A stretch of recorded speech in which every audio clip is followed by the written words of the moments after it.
ليه دايما انت اكتر انسان بيقسى على نفسه؟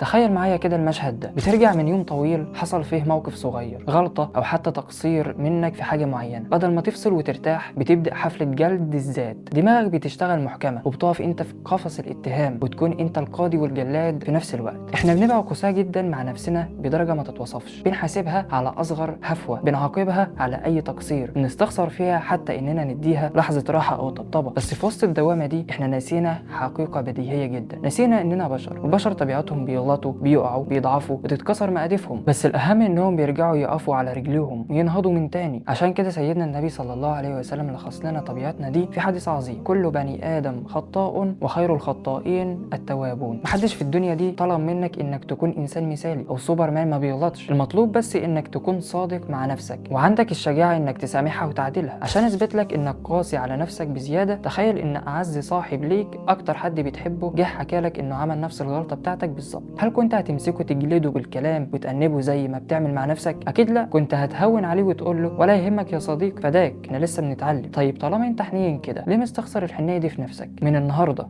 عامل نفسك كأنها صاحبك الغالي عشان تقدر تكمل.